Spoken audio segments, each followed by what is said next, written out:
We're here. Welcome everybody. I'm going to share screen and let's get right into it. Okay, perfect. We were hoping that we would actually be able to see you guys, folks, just in case you're wondering why we all are staring like, oh, we thought we could see them, but that's fine. We're really excited you guys are here. Thank you for joining us. We're going to dive into the session. So you have joined us here today. This is using mapping and the SDGs to invigorate a region with social impact. So welcome to the session. Before we get going, I'd like to acknowledge that I'm situated on the traditional land of the Anishinaabe people.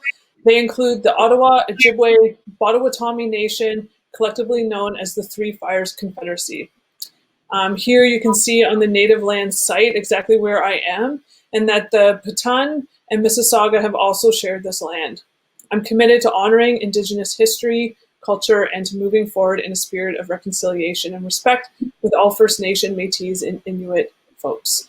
So that's awesome. I think I just want to touch base, team. If you guys aren't on mute, will you guys jump on mute? I'm just hearing all sorts of sounds while we go through. Okay, cool. So before we get started or dive right into the session, and we're also going to do some introductions for our team, but even before that, I wanted to just take a moment to acknowledge that it's been exactly 1 year today since the COVID lockdown started for our team. So exactly 1 year ago today, I started working from home and continue to. So this year, obviously, it's brought a bunch, so much change like no other year, and I know this has been mentioned before here at the exchange.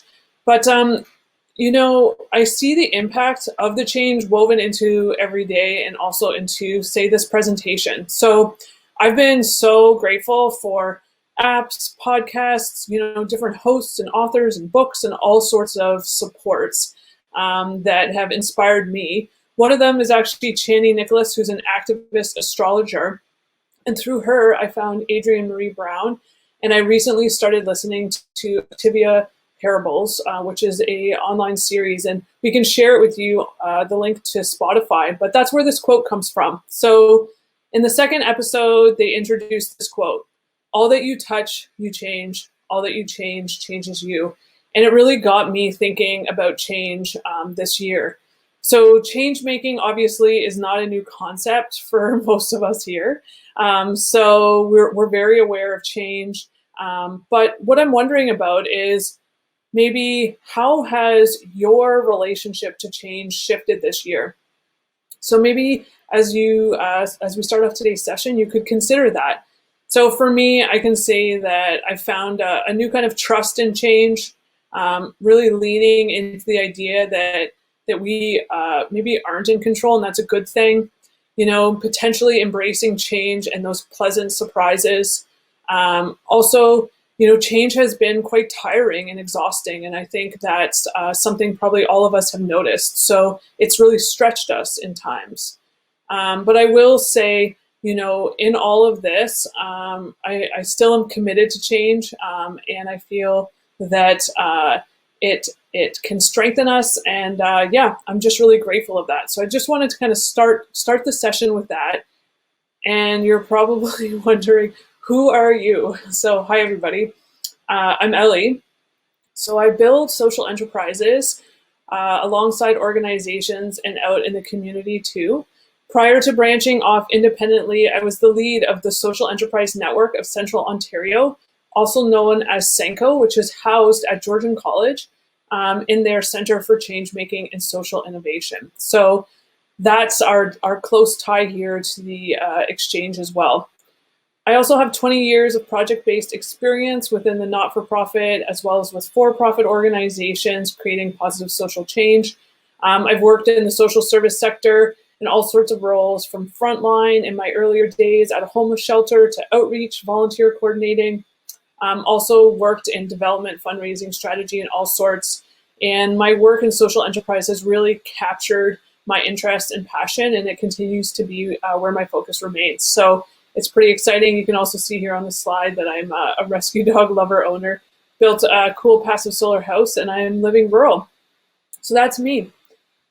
I'm going to pass it over to Ashley to introduce herself. Awesome. Hi, everyone. Thank you, Ellie, for the introduction. My name is Ashley. I'm a project manager with an interest in sustainability, equity, and diversity for people, places, and things.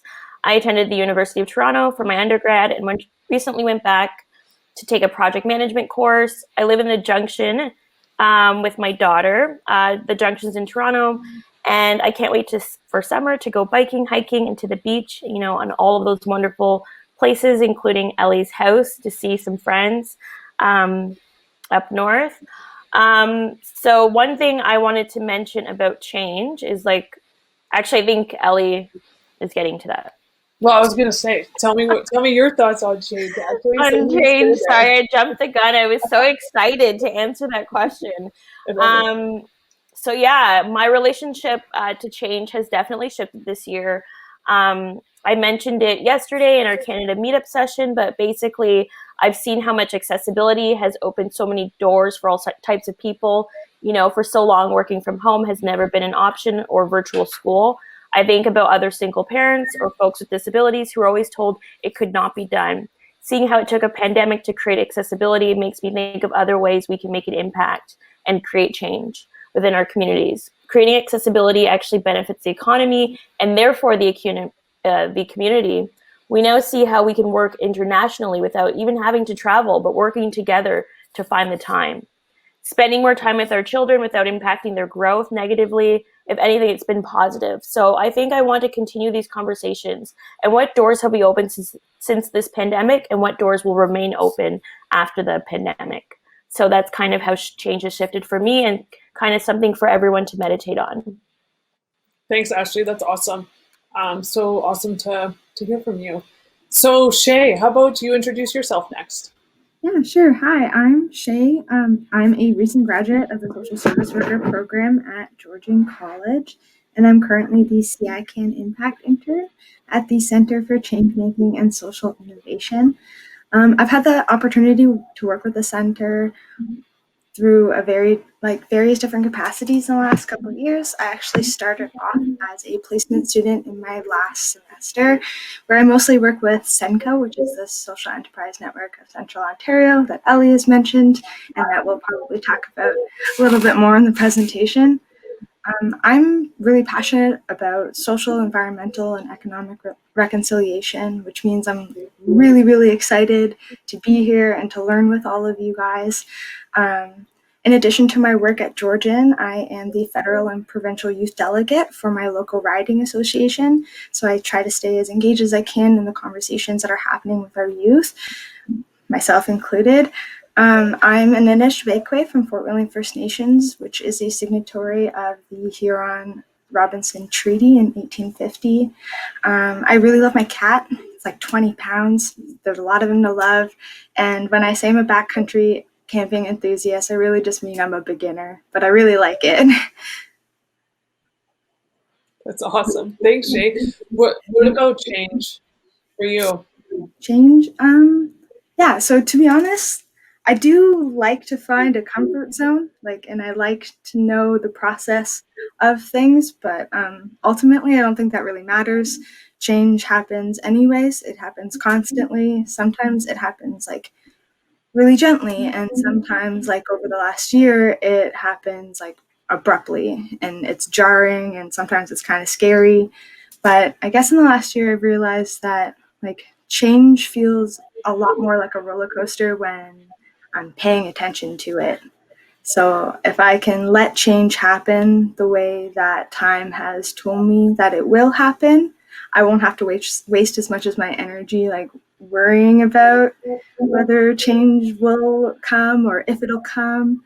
But in this last year, my eyes were also really open to the possibilities that I have in just as a student, as a woman, as a young person in our institution, to take control over the type of change that happens. And I'm really excited by those opportunities, and excited to keep moving forward with that type of change. That's awesome. Thank you so much. Wow. Jenna, you're up. Hi, everyone. My name is Jenna Stevanato. I'm the project coordinator of the Social Enterprise Network of Central Ontario, so CENCO. And like Ellie said, it's an initiative of the Center for Changemaking and Social Innovation at Georgian College. I started my journey in the social enterprise sector as a second-year business student. And I'd say I'm most passionate about using business as a tool to create positive social change and bring light to some of these social inequities that we see. Fun fact about me, I'm a recent tiny house owner and dweller, so you can see the whole thing right behind me, living on a small farm, and I really, really love it. I think I was made for living, so it's been great. I'm going to ask you also about change. I have a dog barking. That's not common, but it's happening right now. Tell us about your relationship to change. Yeah, so I'll take a little bit more of a personal angle. I know, like most of you, I've experienced a ton of change this last year. Like, I built a home, I moved into it, made a lot of big life decisions. And I think what I thought my life would look like right now and even in the near future has changed significantly. And I think that's really forced me to think about what things in my life are within my control, and then what things might be out of my control, but that I can choose how I respond and react to those different things. I've always been an extremely independent person. So a lot of these changes that were happening were tough because I really needed to rely on other people to help me and support me. But through that, I've learned so much from these people, and also about things that I never thought I would know anything about. So that's been really cool, and I'm just really grateful for this new knowledge and new perspective that I have. And I think generally I've become more comfortable being able to depend on other people and knowing that, that's okay. And that doesn't mean I'm not independent, but it's just I'm really enjoying the community around me and being able to lean on that. So, yeah. Awesome. Thanks, Jenna. So, folks, we wanted to take a couple minutes to let you know where we're at and who we actually are as people. And now we are going to dive into full speed ahead to our presentation. So, Ellie Green, the initiative here hosting today's session. Couple clients we're working with. Obviously, Georgian College is the main one that we're focused on this year, and there's a couple of projects there, and they are rooted at CENCO, which is the Social Enterprise Network of Central Ontario. We also just started a project with Launchpad Youth and Tech Center here in our region of Central Ontario. They're creating a social enterprise, a youth-led social enterprise of an ice cream truck, which is super cool. So that project started, and we're in chats with a couple different organizations in the region, but today's all focused on Georgian and on CENCO. So once again, we've mentioned this already, but here is the diagram to help spell it out. Here are the acronyms written for you. So Georgian at the center, and CENCO is a strategic initiative there. What we're going to do today is split into 4 parts. So we're going to have a bit of an interactive discussion in 1 second, all tied around values. And it's going to come full circle at the end. You're going to understand how it's tied. Then we are going to get into some information on the projects that we're working on. And then we'll move into a mapping demo, and there'll be an opportunity for you guys to engage. And we're going to conclude with a discussion, and we would love to hear from you guys. So keep your questions noted. Feel free to add them into the chat throughout the session, but we definitely will have time at the end there. So this section, we're just going to touch on a couple of values and principles we have, but we want to hear from you guys on your values. So for the team, we really value multiple perspectives. We see this as our expertise, as the 4 of us sharing the stage today. So this is something that we hold and we feel really can bring a contribution to any project we're working on. So whether we are seasoned and have a lot of experience, or whether we're a recent grad, really the honest perspective and approach is what I think is so important and what we think is so important for this sector. So this is one of our leading principles.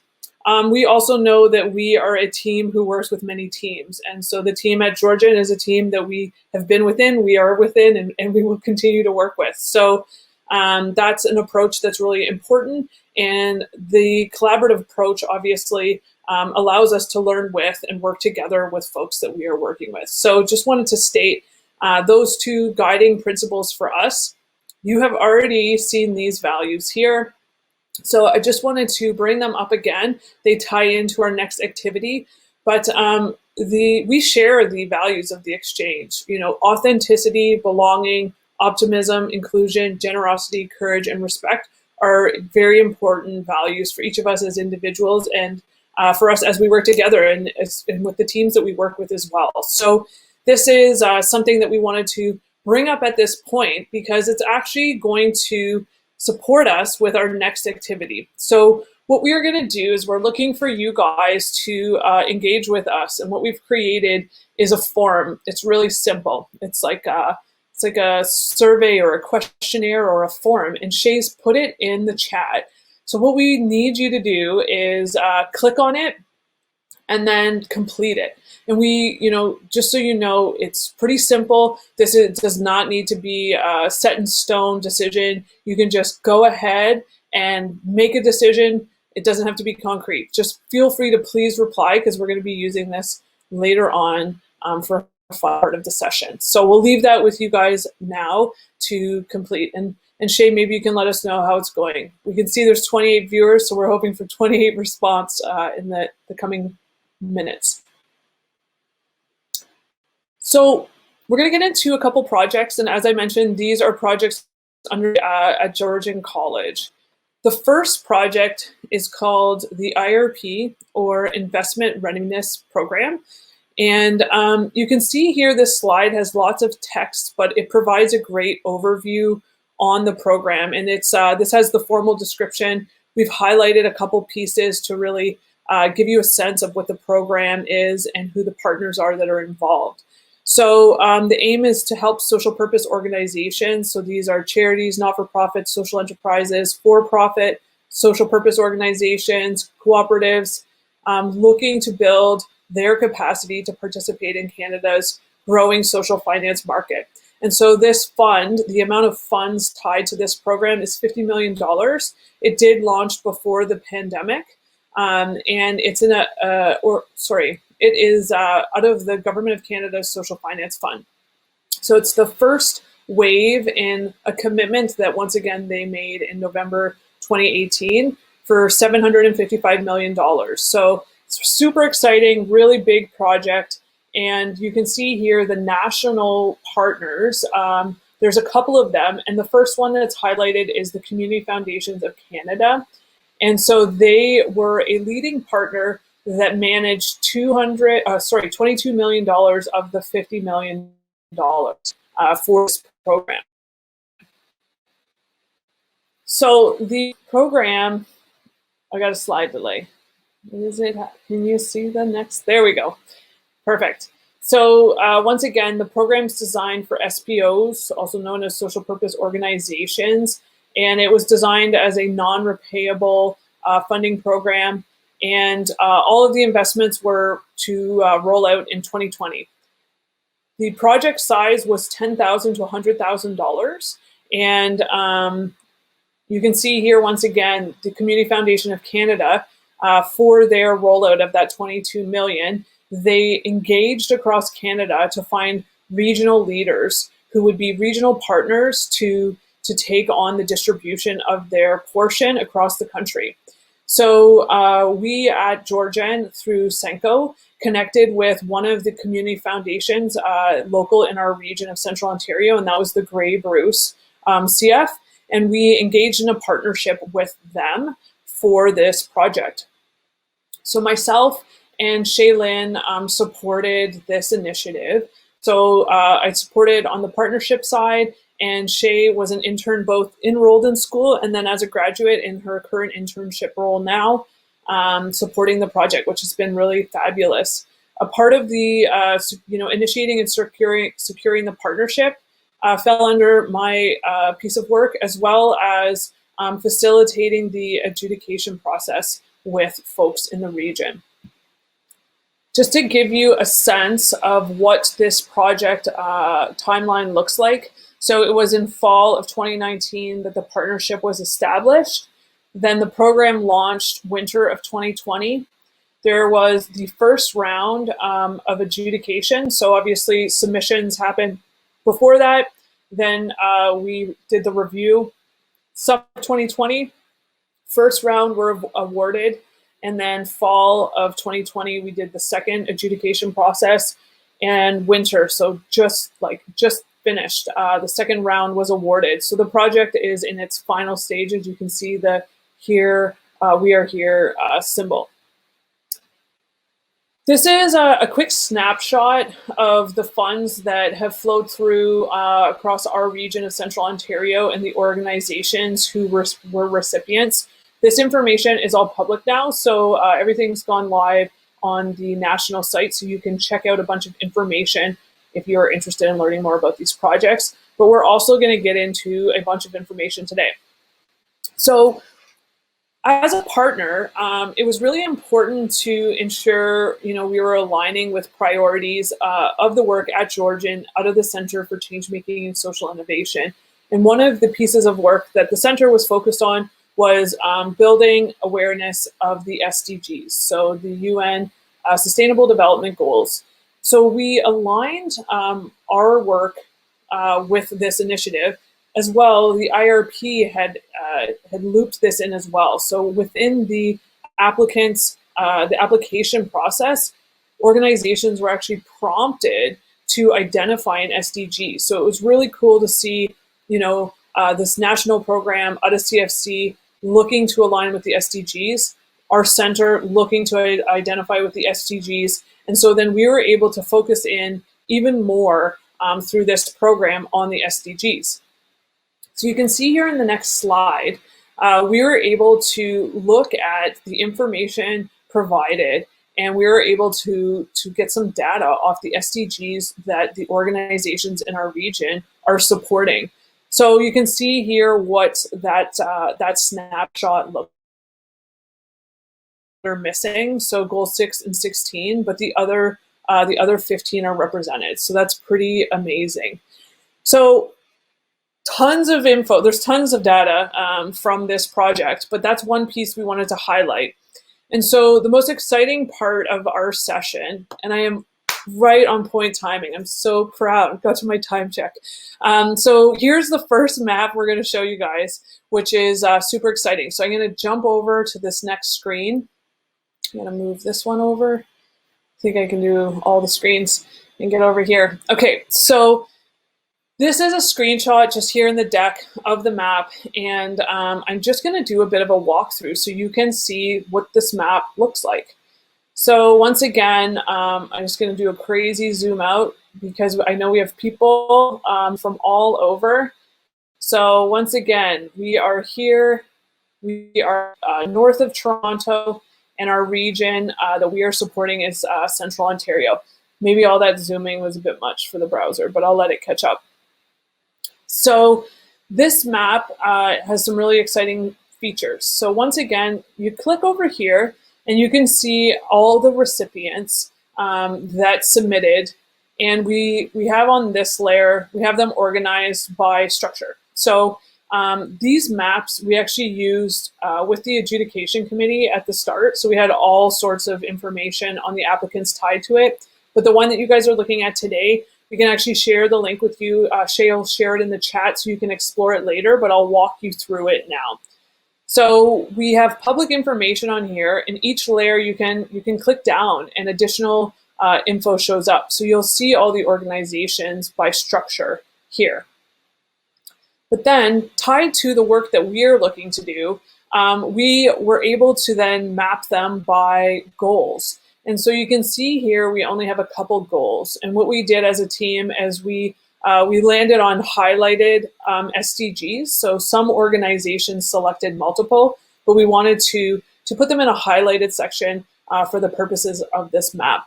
So when you select goal 2, you can see here that there's a couple of organizations, and you can click on the organization and there'll be a description here. We've added the corporate type, and then this is the description of the project that they actually are working on that was funded through the IRP. And then the goals listed here, where they're located, and a link to their website. So this is this map we created, and we'll get into more about how the maps are created down the road and all of the different options. So that's one example of the one goal. And so I'm going to show you, it gets even more exciting. So you can see here goal number 8, and you can click on the initiative here. You can also click on them on the map. And so when you click on Launchpad, Launchpad's actually who I mentioned at the start that is working on the new social enterprise ice cream truck. So we're supporting them with this exciting initiative. And so you can click on their information here, but this is actually a live video. So there's media available as well. So we're actually going to play this video. And this is a video that a few years back, Senko filmed at Launchpad to showcase their tie to social enterprise. So we'll watch it now together.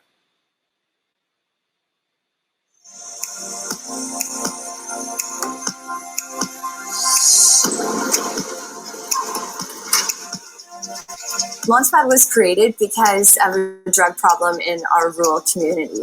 And when the community came together, Launchpad was decided to be a way to stop youth from falling into that.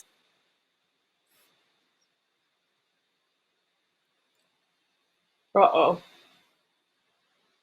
Whoa, this is what I'm going to do. I'm not going to wait for it. I'm going to point you guys to this with the hope that you can watch it again at another time. We realize there's a bit of a lag here, which we're not used to, but that's okay. So this video is a part of a series of videos I wanted to also point you guys to.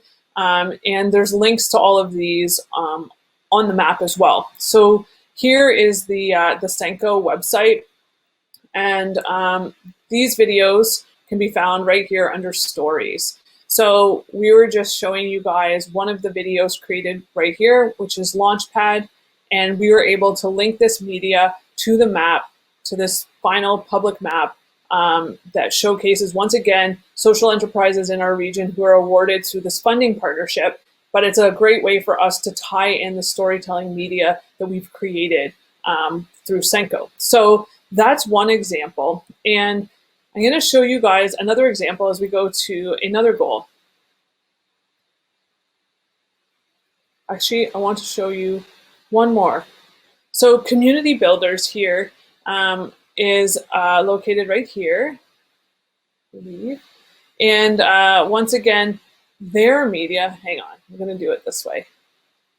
Oh. I'm going to show you one other way to access it. So when we hit all participants, you can also cruise over and see who's in which region. And so when you click on this view, there's a bit more information here. And we've also created a link to audio. And the audio content is tied to an audio documentary that Senko created. And then you will have the opportunity to learn more about this content. And Jenna actually played a big role in the creation of it. She was the host of this audio documentary. And so what we have here are actual video clips that go along with the audio doc. And they are tied to, once again, the folks who were recipients of the IRP funding. It's funny, I didn't anticipate this loading issue, so I'll give it a couple seconds and see if it will play something. But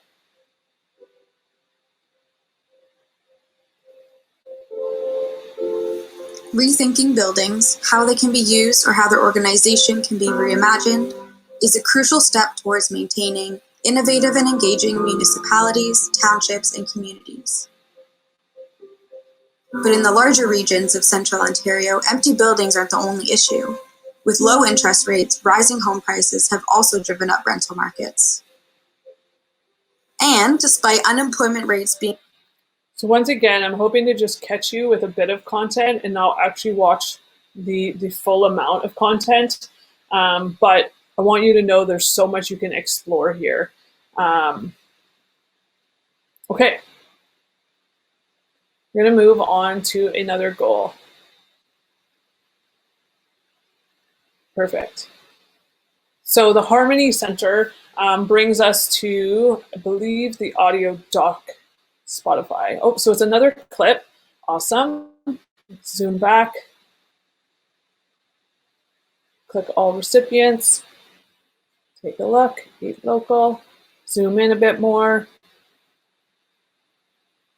Oh, it's taking a leg. Okay, so I think what I'm going to do is allow you all to explore this map on your own. And I just want to point out that there's amazing content scattered throughout. And along with the the videos that we've shown, there are visual clips to the audio documentary, and then there's also audio clips linked. So it's really a fully immersive.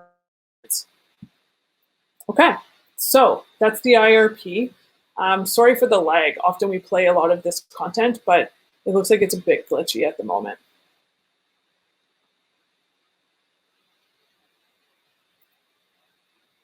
Okay, moving on to project number 2.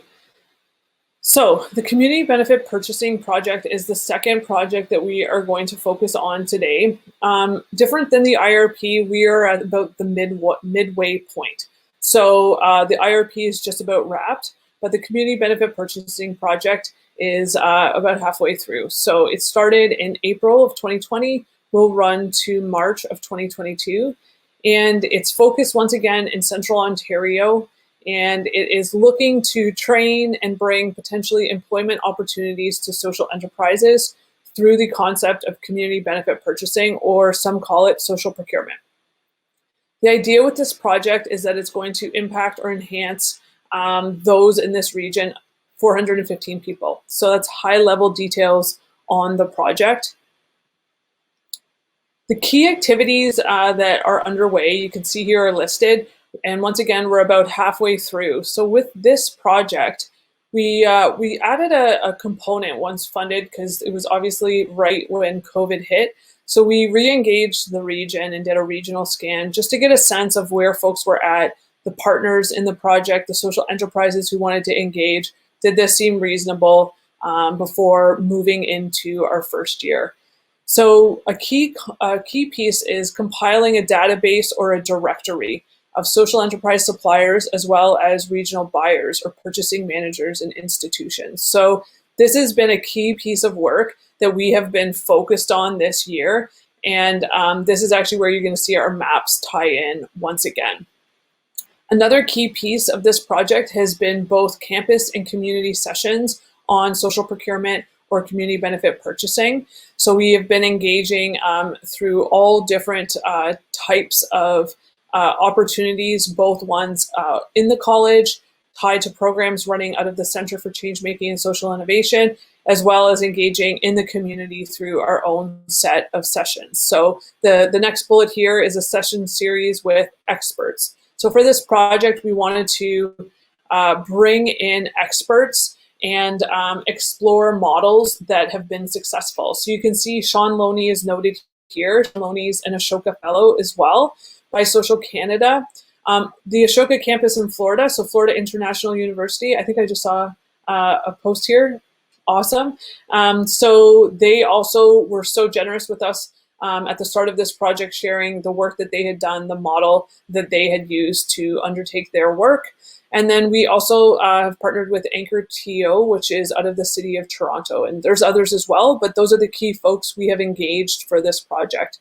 And so for the session series, the delivery to date, we've been focused on our working with our Canadian partners at this point. So where we're headed with this project is moving into more cohort support, looking at ways to mentor and support social enterprises and buyers as they explore contract award. We are working on an audio documentary, a third episode that's going to be focused on social procurement. We're ensuring we are getting evaluation and impact reports compiled throughout and integrated within this project. Yeah, and then we're hoping to do an event. Obviously, we'll see what that looks like, but that is the key pieces for this project. And just for those who really prefer the visual timeline, once again, we've listed them out by season, and you can see once again where we are. We're right here in the middle, and we have some exciting work coming up. So for this project, once again, all of us who are on the call are working together on it. I'm taking the lead. Ashley is overseeing the data. Jenna is taking on the media specialist role, focused on many things, including the audio doc. And Shaylin's been a project assistant supporting with so many pieces. So with that, I get to pass it over to Ashley to walk through some of the amazing data work that has unfolded. So I'll flip for you, Ashley, and I'll put myself on mute. Thank you, Ellie. Hi, everyone. So as Ellie mentioned, I am overseeing the data collection for the Community Benefit Purchasing Project, which is another way of saying social procurement. So we're just going to go over some of the data processes that we undertook to retrieve this data. So we created a questionnaire in SurveyMonkey to collect data on purchasers and suppliers in Central Ontario. From this data collection, we were able to identify data gaps and trends with our purchasers and suppliers, which we will later see played out in an interactive map. First, we will have a look at some key insights on the next slide from the supplier side, and then we'll move over to the purchaser data. Perfect. All right. We will begin with location insights. Here we can see which regions our suppliers are engaged in the most and where are the areas for growth. So on this slide, you can see activity by region. So the most engaged regions were Barrie and surrounding areas with almost 50% of engagement. The runners up were Owen Sound in Grey County. And then the areas for growth were Midland, Orillia, Orangeville, and all of the surrounding areas. Awesome. Next, we have business insights. Here you can see how our suppliers identify themselves, and this is also a great tool for us to see which category they fall into in terms of company size and profit margins. We also see which of our suppliers also identified as purchasers. So I'll just go over some of the details on this slide. Business insights, so 60%, more than 60% of suppliers identified as small businesses. 70% employ less than 5 people. 50% of suppliers responded bringing in less than $20,000. 20% of suppliers responded revenues that are greater than 1 million, which was wonderful. 2/3 of suppliers also identified as purchasers, which was really neat to see. Some people also prefer not to disclose their financial insights, which is more than fair. So this is the data from the people who opted into providing their information. Right. So next we move on to more industry-specific stats. Our suppliers, we asked them which industries they fall within, and you can see the data grouped by the highest percentage to the lowest. At a glance, we can clearly see which industries are the most engaged, and this is a great opportunity for us to explore gaps. So let me take a moment to look at this slide here. The most engaged industries were training and education, creative arts and design, retail and wholesale, health, consulting, media, marketing and PR, property and co-working, leisure, sport and recreation, and hospitality.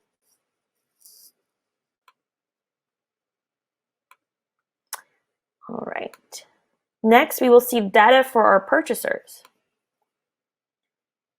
So much like the supplier data, we can see here the activity by region and what locations our purchasers are most engaged in. We had purchasers engage from all regions. So you can see here, it's a very uniform graph. The majority of our respondents serve locally and across the province. So these are the purchasers and where they serve, and a lot of them are provincial and local.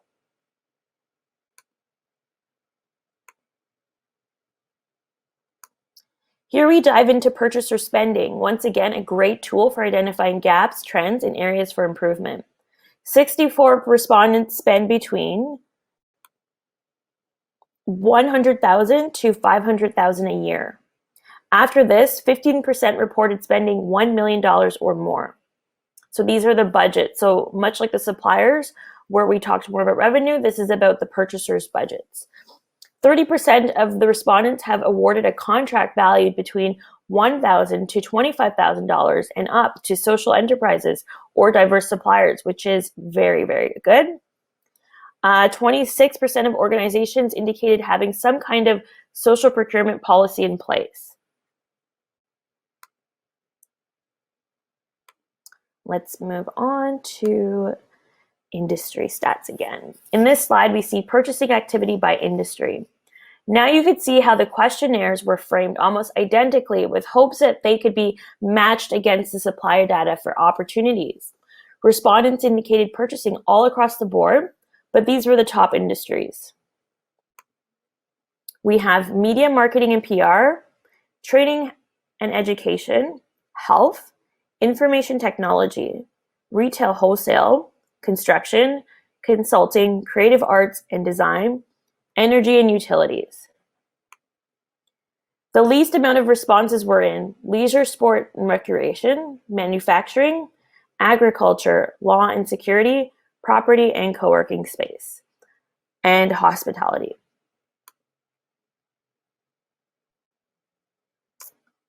Awesome.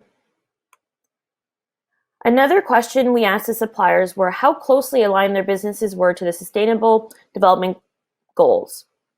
This data aligns with the work Senko has done in partnership with Grey Bruce Community Foundations for the IRP program throughout this year. As well, this data will allow for CCSI to use this data to bridge community and campus programs over time. All right, here. So, we have a very visual aid here to show how the SDGs played out in our data collection. We've organized this data by most common to the least. About 70% of participants responded. Of those responded, at the top we have, just let me pull this up. We have number 8, decent work and economic growth with 64%. Number 3, good health and well-being. 4, quality education. 10, reduced inequalities. 12, responsible consumption and production. 11, sustainable cities and communities. 1, no poverty. Gender equality. 13, climate action. So next, in the 30s, we had 2, zero hunger. 7, affordable and clean energy. 9, industry, innovation, and infrastructure. 15, land on life on land. 16, peace, justice, and strong institutions. Number 6, clean water and sanitation. And lastly, we had 17, partnerships for the goals, and 14, life below water.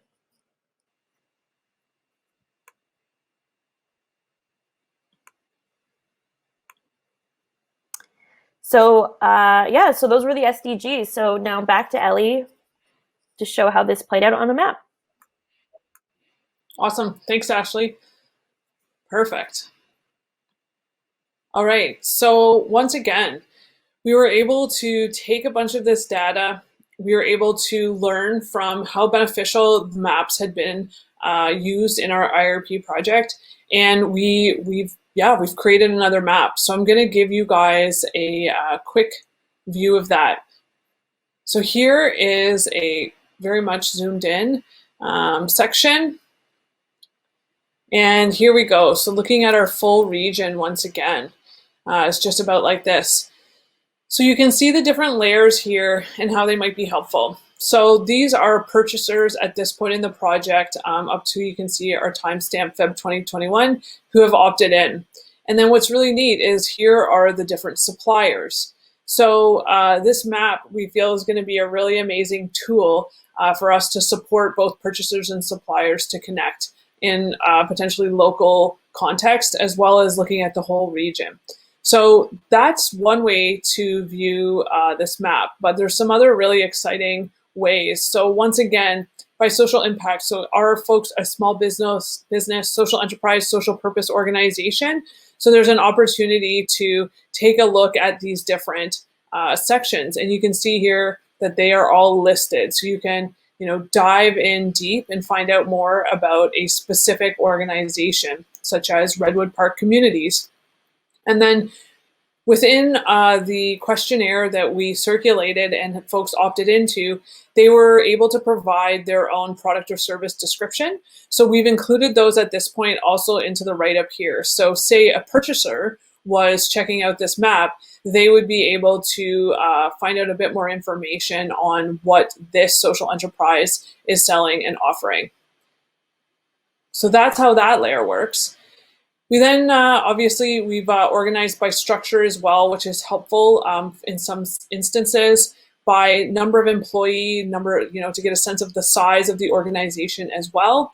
And then to align with the SDG work underway, we've also been able to map the organizations by SDG. So once again, if an organization selected the SDG, they are then listed here. So there's instances where organizations in this case may have selected more than one, and they'll be listed under those. So this is another really great tool for purchasing organizations who maybe decide to make a goal to align their purchasing within the SDGs or with certain SDGs. This would allow the organization to engage with specific organizations and be able to set a metric of, we have been able to purchase from this amount of organizations, this amount of dollars in alignment with the SDGs. So another thing that's really important to know with this project and this work, and it ties back to Ashley's presentation section, is we were able to talk about industry or activity, and these are the working groups we have at this point. But obviously, over time, we may, this may change depending on the suppliers and purchaser needs by category. So right now, when we looked at the purchasing and supplying data that Ashley shared and the areas, this is how folks are mapped. So if we had a purchaser who is looking specifically for to purchase training and education, here are all the different organizations in our region who identify as a diverse supplier or a social enterprise who could potentially provide first aid certification or so forth. And then once again, we go into all of the different categories. And, in our conversations so far with some of the purchasing managers, we have talked about swag and we've talked about that area. So media, marketing, advertising, PR, and so forth. So once again, as we explore purchasing, here are some of the organizations that we can point purchasers to as they explore swag. So that's a look at this map. We aren't actually able to share the link with folks at this point, just because the work's underway and we don't have our processes quite in place. But we're really excited to use this tool for this project. It's it's far better than a directory, I would say. Okay. So with that was a quick view of the second map that we're using tied to a project. And so once again, just a reminder, these projects are housed at Georgian, at CCSI, the Center for Changemaking and Social Innovation, out of the initiative Senko. If you're interested to follow along on where these projects are going to go, feel free to join. There's a monthly newsletter. You can click to join that at senko.io. That's the website.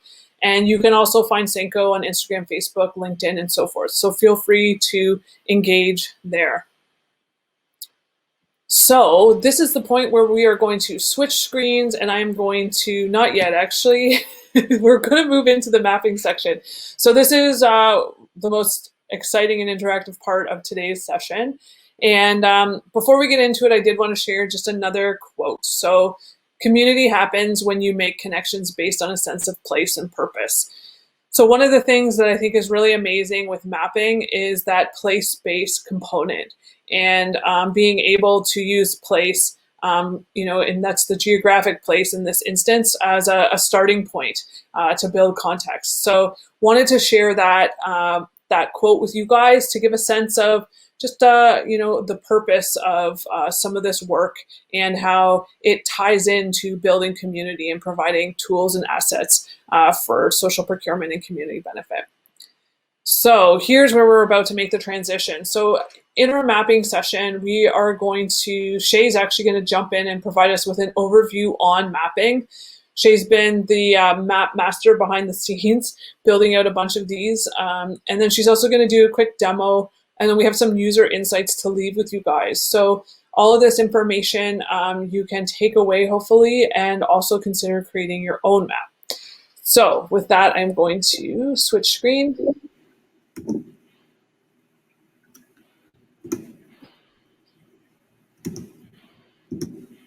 All right. Perfect. Should be good. All right, cool.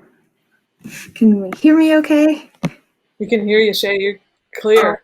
Clear as day. Awesome. So today I want to talk a little bit about, like, firstly, how I was introduced to this cool tool through a student project. Actually, I was a student at Carleton University, and I was taking a history class, and my professor gave us an assignment where each individual student had to map 2 World War I soldiers from their birth to their death. And we ended up with this beautiful map that showed, like, this timeline of soldiers traveling across the world and all the different battles that they had been in. And I've been hooked on Google My Maps ever since. So to get into it with you guys, today I'll be showing you, like, just the basic tools that we've used at Georgian to create some of the maps that we just went over. From this demo, I hope that you'll be able to take this, like, really super free, super accessible online tool and use it to tell the powerful stories that are coming out of your communities. You can use it to identify gaps all the way to demonstrating these strengths. So I hope you'll be able to showcase your community in a really unique and, like, interactive way. Google My Maps is a completely free geographic information software or system software that's offered through Google. It's really easily customizable, and you can add the places that are important to you. Pretty much as long as you can search your location, it can be put onto a Google My Map, which I think is really powerful. And so I'm going to go ahead and walk you through how I've created some of these mind maps. We're going to do a very simple demonstration. I'll start here and open a new tab and type in mymaps.google.com. And you'll probably be brought to the screen as well where there's no maps, and you can hit this little red button down here to create a new one. We get brought to this screen here. I can't see much, eh? That's better. And we can give our map a title right away. Try to be as descriptive as possible. We'll say Ashoka Exchange Demonstration. Exchange Demo. And today's date, which is the 16th. We know when the map was updated. From here, it looks a lot like just Google Maps, which is kind of nice because it helps us navigate it a little easier.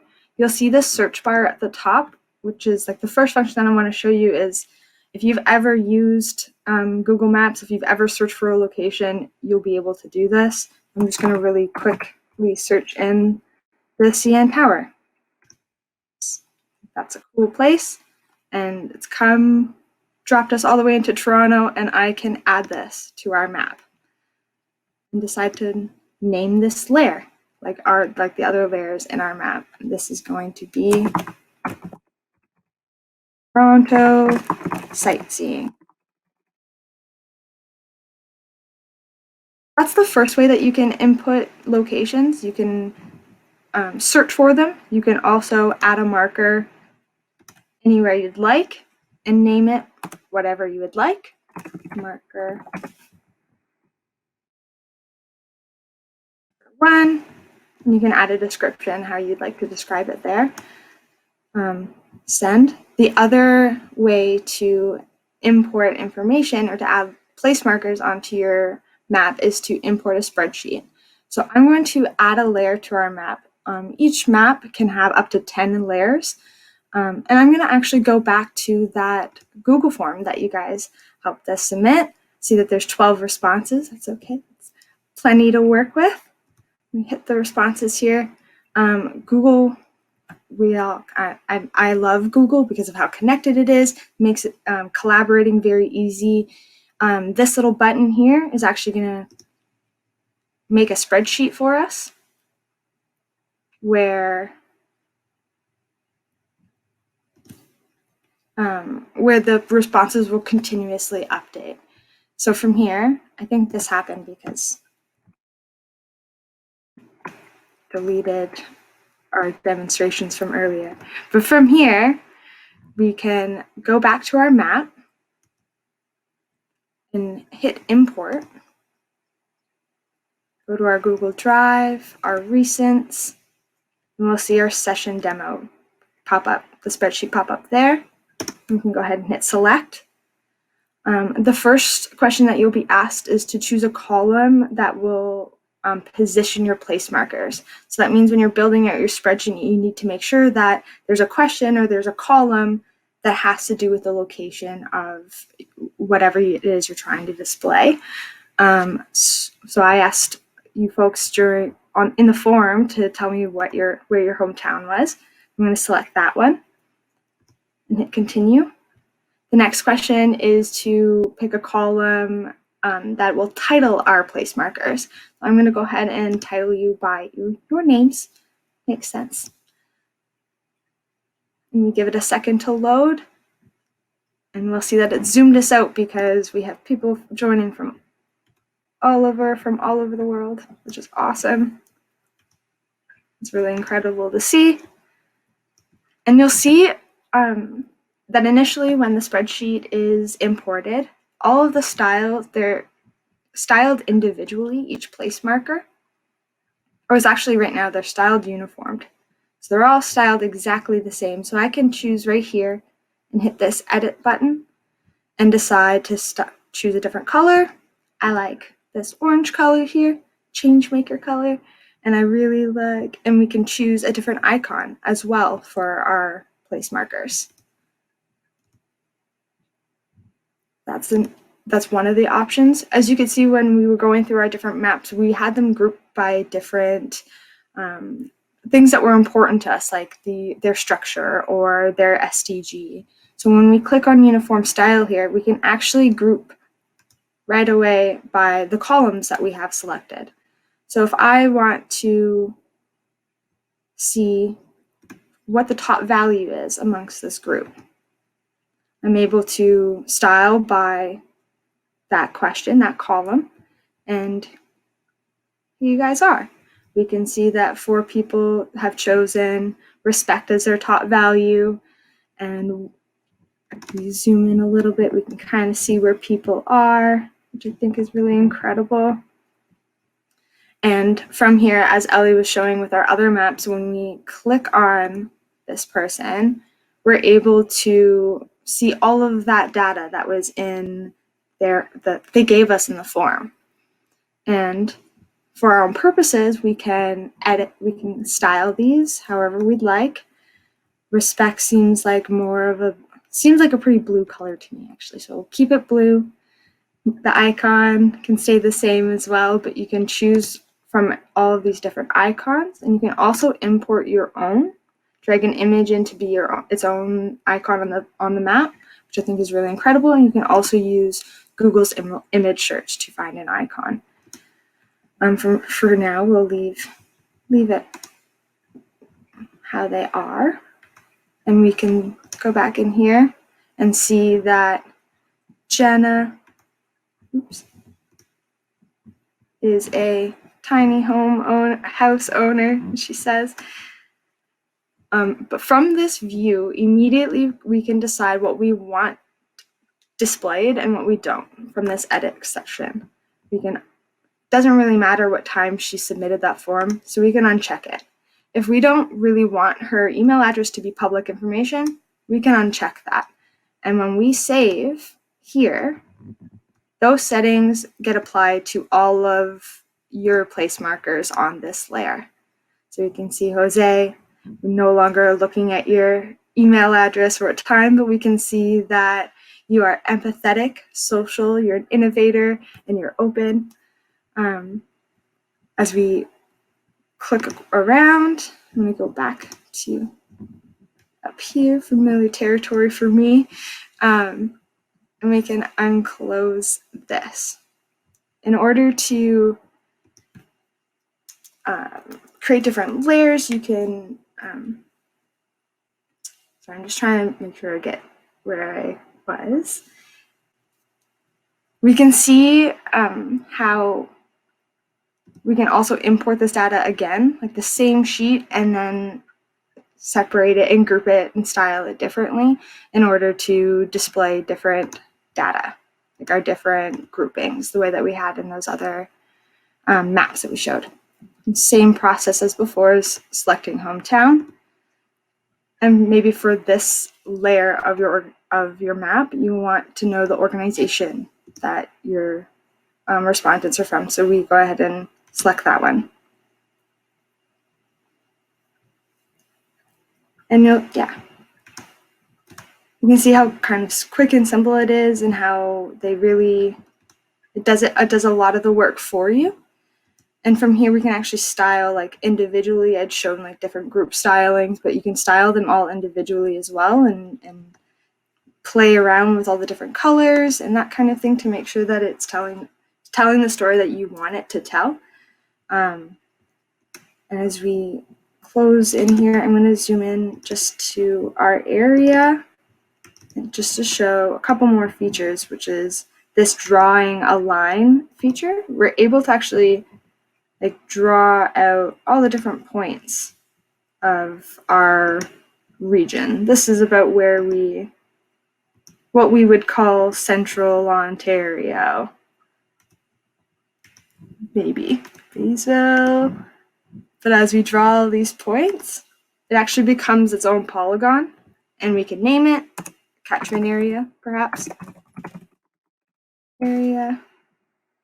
Save. We can change the color of it. Maybe this is an area that we have a lot of resources in, and we no longer really need to put as much of our effort there. We can block out that area so that we don't see it, so that anything that's within that area, we don't really pay much attention to. And you can also delete the feature if you don't like the way that it looks. And from here, I'll show you how we added the media that we did on our other maps. You have all the options that Google always offers you. You can upload from your computer, an image URL, you can search on Google. You can also import from YouTube, which is really, really cool. Makes the map super interactive. And the other thing that I really wanted to show, I will talk about through looking at like our insights, like the different possibilities that there are. It's honestly unlimited. Like, I think that you can really be creative as long as you can think of as long as your information is location based, which everything is, because we're all on a plate. We're all somewhere, right? We can find a place to connect our data to. We can also use these maps as an opportunity to visualize where different applicants are located so that we can evenly distribute our funding across a certain region. We've used it to highlight community partners, and it's been used by activists and solidarity groups to show demonstrations, which I think is very powerful. Some of the limitations of it, though, is that you can only import 50 columns of a spreadsheet. So it will only take the first sheet, which means you have to be very organized with your spreadsheets, but Google does help you stay organized by all being connected. You can only have 10,000 total points on a map. I've never reached that many and I've seen some really crazy maps. So I don't know, might be a really high limitation. 10 layers per map can sometimes get in the way, but as long as we're creative, we can use our columns to group things. The one thing that I've noticed that is the biggest limitation is that these spreadsheets are unfortunately not linked to the Google Map. So as I'll go back just really quickly and show that in here, under these 3 dots, we have a few options. We can rename the layer, we can delete it all together, or we can open the data table and we'll actually pull up this. But this doesn't link to your spreadsheet. So you'll have to re-upload your spreadsheet. But if you've built your spreadsheet out really well, then that's a really easy process to go through as well. Yeah. This is awesome, Shay. This is so awesome. Thank you. I just taking a look at time. I want to make sure we get over to Jenna for the final discussion and to get into any questions, whether it's about the mapping or some of the other questions we've come up with, to engage with those who have joined us throughout the session. So thank you so much. That was amazing. So we'll pass it over to you, Jenna. Uh-oh. Jenna? Oh dear, you're on mute and it won't let you unmute. There we go. It just took about 30 seconds to switch over. Yeah, so everyone on the session now, feel free to put any questions in the discussion. I know we had a question earlier, so maybe I'll loop back to that one. Do you all actively educate these organizations about the SDGs? I found that a lot of smaller organizations doing good work in my community work in such a silo. Many don't actually know much about the SDGs or how their work fits into larger regional and national goals. Yeah. Great point. I think that is a great point. I mean, I can jump in here. I think it'd be awesome to hear from others on the call too. I know for our team, the center at Georgian, there is a lot of work underway to build awareness with the SDGs. And it's true, many folks who have engaged with we didn't know about the SDGs. So I think this is also an opportunity for them to explore and learn and discover more. So I think that's maybe what I'd say. And I don't know if there's others on the call that want to share as well. In our questionnaire, we actually included a link to the UN site so that they could look it up before selecting the responses. And we did receive a pretty high response rate considering. So I feel like having that embedded tool so that someone could look it up and be like, oh, this is what this is, and this applies to me. The way we built our questionnaire was also to have people inherently opt into the SDGs as well as opt into being a diverse supplier or social enterprise by asking them questions to make them realize that they do align with a lot of these values. So yeah, great question. So we did offer the capacity building feature of giving them access to the definitions as well as giving them the opportunity to identify themselves. I don't know if that answers that. But. And just to follow up on the comment I made in the chat too, yeah, obviously our work is tied very directly to Georgian College Center for Changemaking and Social Innovation. So CCSI, they do a lot of SDG focused workshops and sessions. But again, I think I said here, like, I think there's so many other opportunities to even more directly engage with these organizations. Like it's very specific to them. And so I think that's a really great consideration because I know we've seen similar things in our region as well. So yeah, thanks for pointing that out. Let's see. Lots of thanks to Shaylin for going through the mapping tool. So yeah, it's pretty awesome. It was my pleasure.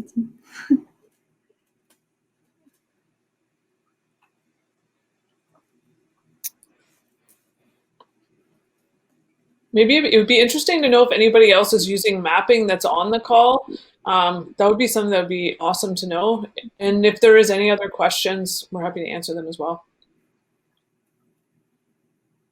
I'm just seeing a question from Raphael about specifically the mapping. So 10 layers doesn't sound like much.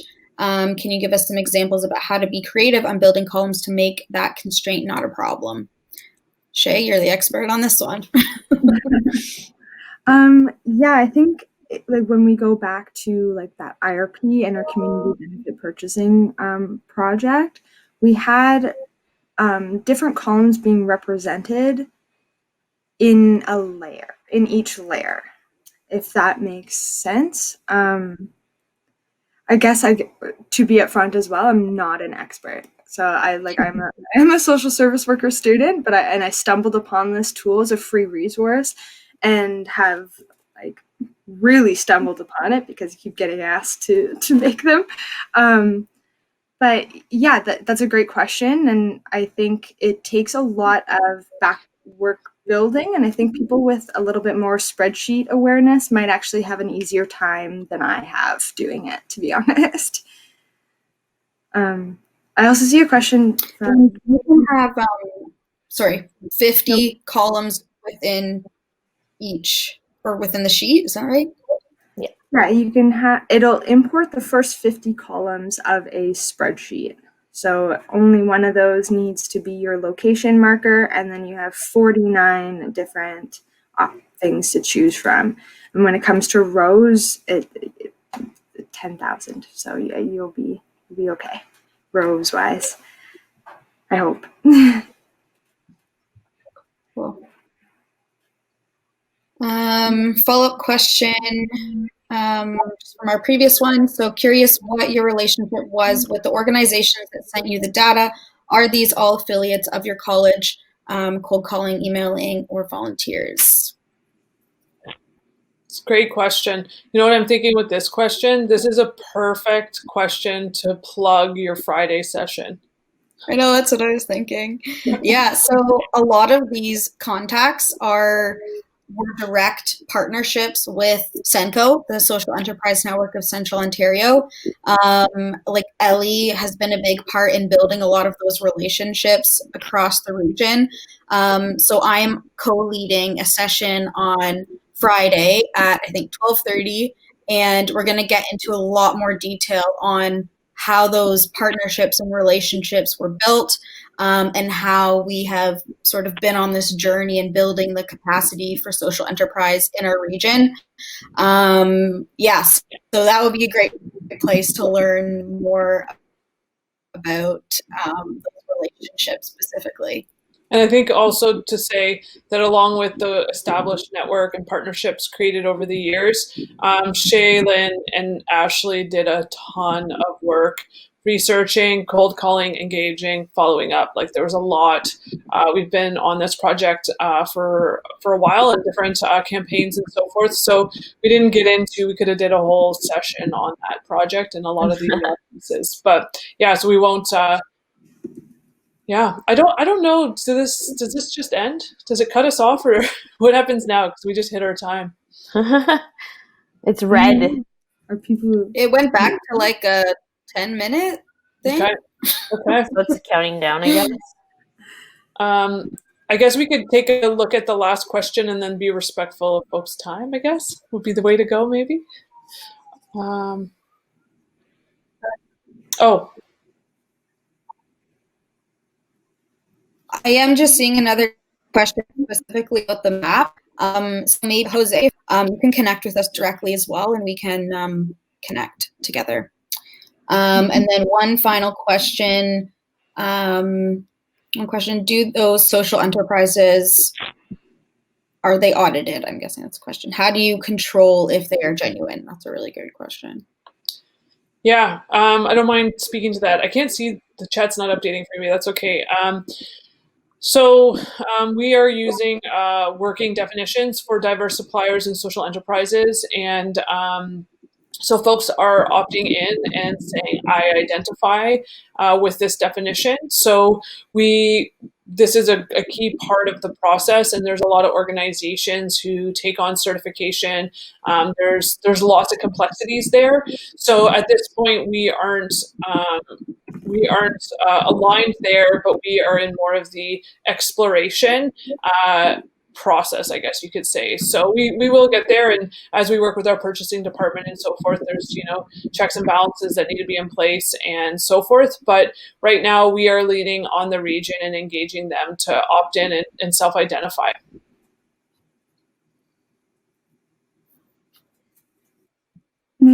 Go for another 10 minutes. Cool. I think the reason that we ended up moving towards that idea of self-identifying is we don't want to speak for others. And that was something that Michelle King had mentioned during our Ashoka U presentation, like, which was getting us ready to avoid speaking for others. And we were looking to engage social enterprises and social purpose organizations, as well as diverse owned suppliers. And we wanted those businesses to be able to identify themselves versus us deciding for them that they are diverse and to include them in our database. That was kind of a bit of the thought process behind that.